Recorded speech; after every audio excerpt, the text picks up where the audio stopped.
விண்வெளிக்கு ஏன் மாவு வண்டுகளை அனுப்புனாங்க? மாவு வண்டுகள் நம்ம ஊர்லெலாம் வந்து பார்த்திங்கன்னா மாவில் சின்ன சின்ன வண்டு மாதிரி இருக்கும், பூச்சி மாதிரி இருக்கும், பார்த்துருப்பீங்க. அது எப்படி வருது? நம்ம எவ்வளோ டைட்டாக மூடி வச்சாலும் சரி அதில் ஏதாவது வண்டு வந்துடும், மாவு வண்டு. அதுக்கப்புறம் நம்ம வீட்டில் சலிக்கிறதெல்லாம் சலிப்போம். எப்படி இது வருது?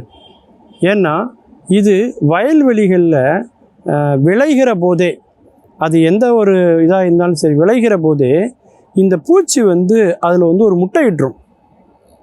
அந்த முட்டை வந்து ரொம்ப சின்னதாக இருக்கும், கண்ணுக்கு தெரியாத அளவுக்கு ரொம்ப சின்னதாக இருக்கும். எந்த அளவுக்கு அந்த முட்டை சின்னதாக இருக்கும் அப்படின்னா, இதை என்ன தான் நம்ம சூரிய வெளிச்சத்தில் வச்சு நம்ம வந்து காய வச்சாலும், அதை அரைச்சாலும், அதை பவுடராக மாவாக பொடி செஞ்சாலும் அதை விட பொடியாக அந்த முட்டை இருக்கும். அப்போது அதை வந்து ஒரு டப்பாவில் போட்டு அந்த மாவை மூடி வச்சதுக்கப்புறம் அந்த முட்டையிலேருந்து அந்த மாவுலேருந்து சக்தியை எடுத்து அந்த முட்டை கொஞ்சம் கொஞ்சமாக வளர்ந்து அது ஒரு பூச்சியாக மாறும். அதுதான் மாவு வண்டுன்னு சொல்கிறாங்க. வண்டு வர்ற மாதிரி பெருசாக மாறும். அதனால் இதை நம்ம தவிர்க்கவே முடியாது. மாவில் வண்டு வர்றதை தவிர்க்கவே முடியாது. சில நேரங்களில் நாம் அந்த டப்பாவை இறுக்கி மூடலினாலோ அல்லது வீட்டில் வந்து சில பொருட்களை வந்து நம்ம வந்து கெமிக்கல்லாம் அடித்து பூச்சிகள்லாம் வராத மாதிரி நம்ம பாதுகாக்கலைனாலோ இந்த பூச்சிகள் அதிகம் வருவதற்கு வாய்ப்பு உண்டு. ஆனால் முடிந்த அளவுக்கு நம்ம அதையெல்லாம் தடுத்துட்டோன்னாலும் கூட, இறுக்கி மூடி வச்சுருந்தாலும் கூட அந்த மாவு பூச்சி வர்றதை தடுக்கவே முடியாது. அந்த அளவுக்கு வந்து முட்டையினுடைய அளவு வந்து ரொம்ப சின்னதாக இருக்கும் அந்த மாவு பூச்சிக்கு. ரஷ்யா வந்து விண்கலனை வானத்தில் செலுத்தணும்னு முடிவு பண்ணப்போ அங்கே உயிர்கள் வாழ முடியுமா, அந்த சூழ்நிலையில் எப்படி சமாளிக்கிறது அப்படிங்கிறத தெரிந்து கொள்வதற்கு முதல்ல மனித இனத்தை அனுப்புறதுக்கு முன்னாடி வேறு ஏதாவது ஒரு இனத்தை முதல்ல அனுப்பி பரிசோதனை பண்ணணும்னு முடிவு பண்ணுறாங்க. அப்போ அவங்க என்ன பண்ணுறாங்கன்னா, ஒரு 25 வகையான எலியை எடுக்கிறாங்க. அதே மாதிரி நம்முடைய முயல் இருக்கு இல்லையா, அந்த மாதிரி இதையும் அவங்க எடுக்கிறாங்க. ஆமையிலையும் ஒன்று எடுக்கிறாங்க, டாட்டாய்ஸ்லேயும் ஒன்று எடுக்கிறாங்க. அது மட்டும் இல்லாமல் காளான் எடுக்கிறாங்க. அதே மாதிரி இந்த பூச்சிகளையும் எடுக்கிறாங்க. இந்த மாவு வண்டில் முட்டையிடுவதற்கு முன்னாடி, முட்டையிட்டதுக்கு அப்புறம் அது வளர்ந்தது வளராதுன்னு பல நிலைகளில் உள்ளதையும் அவங்க எடுத்து தான் அந்த விண்வெளிக்கு அனுப்புகிறாங்க.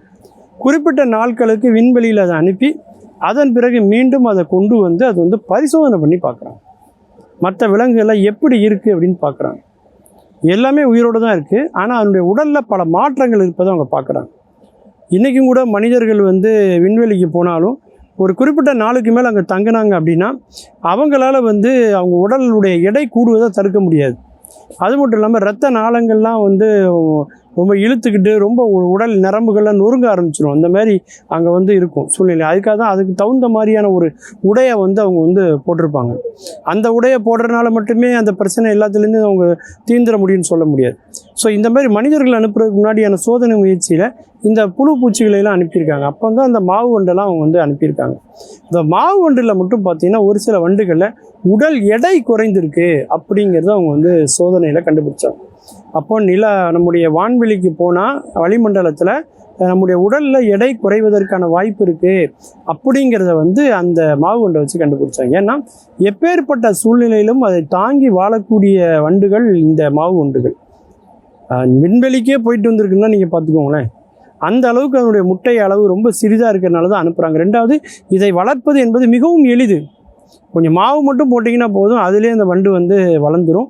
இதுக்குன்னு பெருசாக நமக்கு அகார் மீடியம் மாதிரியோ இல்லை ஸ்ட்ரீட் பிளேட் டெக்னிக் மாதிரியோ நம்ம கிருமிகளை வைத்து வளர்க்க வேண்டிய அந்த நவீன அந்த நுண்ணுயிரியல் வளர்ச்சிக்கான எந்த இதுவுமே அதுக்கு தேவையில்லை.